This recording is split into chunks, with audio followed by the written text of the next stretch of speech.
Good morning, good afternoon, good evening, depending on your time and depending when you're going to be seeing this video. It's your brother, your boy, Courserepscorner. Like I always tell you guys, it's my corner, it's your corner, and it's our corner.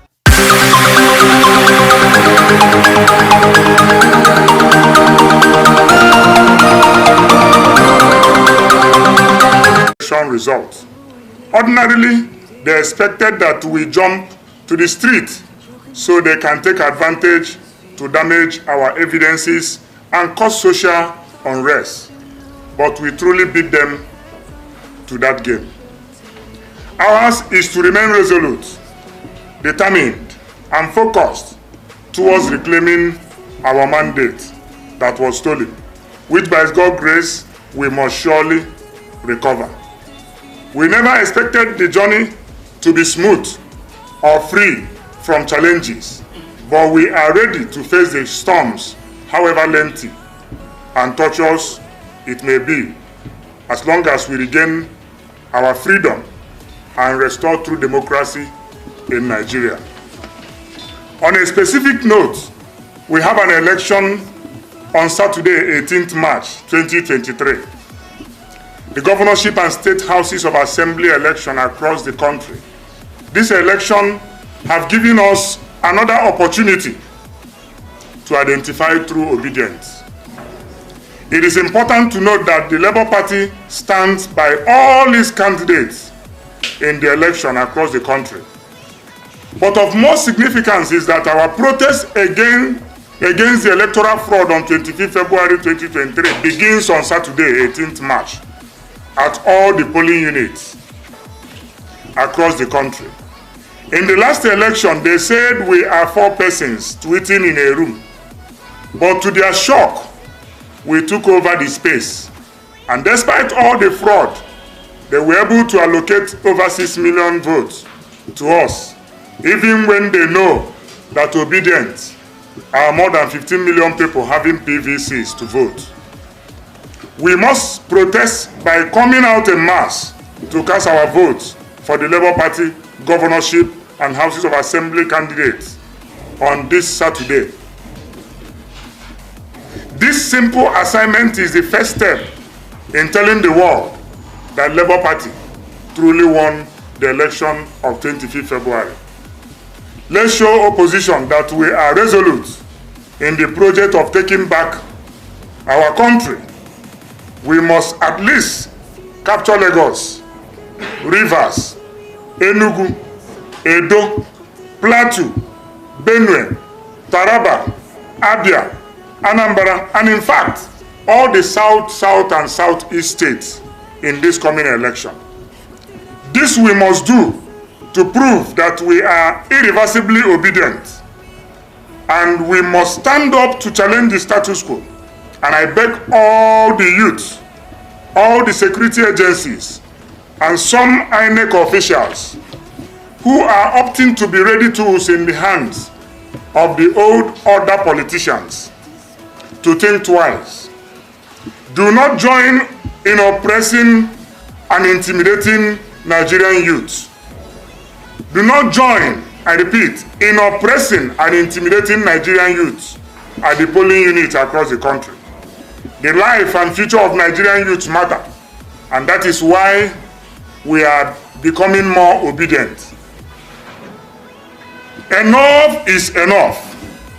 In conclusion, I urge you, my fellow obedients, to desist from any selfish desire and focus on making an obedient political statement on Saturday election.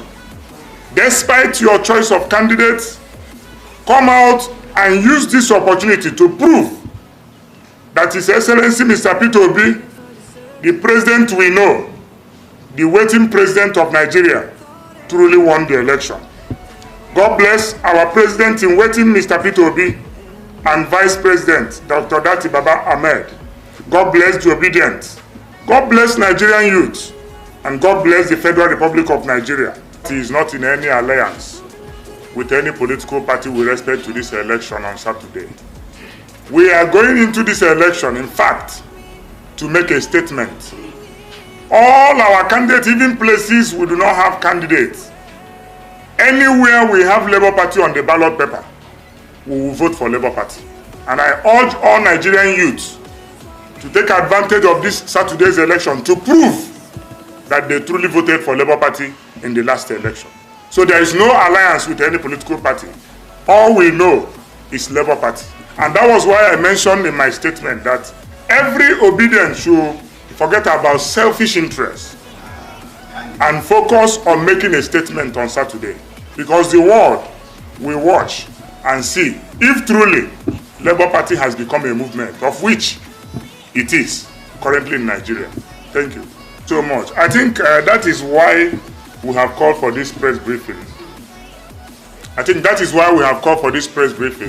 To be able to tell Nigerians that the truth is that the obedient movement is under the umbrella of Labour Party. Labour Party is a political institution that is known, that you will see on ballot paper, not Obidient Family. Obidient Family is not a political party. Obidient Family are people that believed in the ideology and the candidacy of Mr. Peter Obi. Many of them were from several political leanings and several political parties, but they believe that the time has come to take back Nigeria.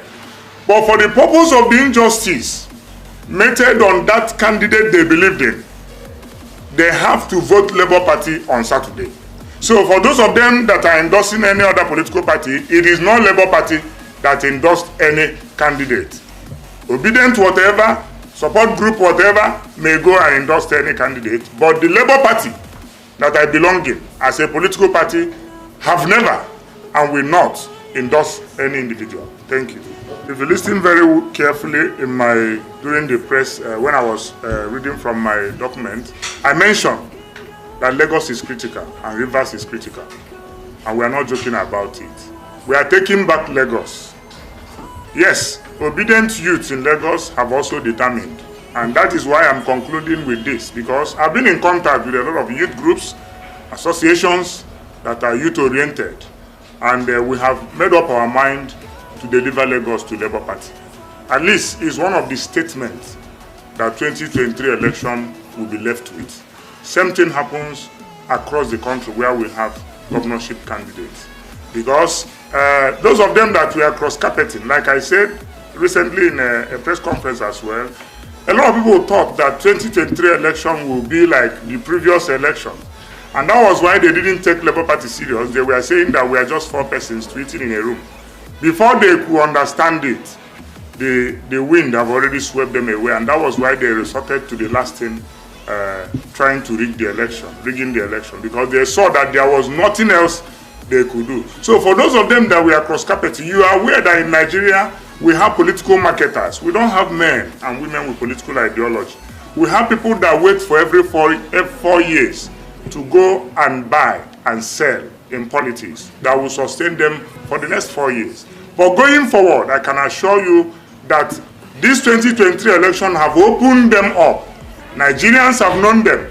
Those political party chairmen and chairpersons that does some illicit activities to defraud Nigerians, we have known them, we have noticed them. And never again shall those kind of activities be seen in our polity. And that is why we are challenging the rascality that happened on 25th. Nigeria cannot remain like that.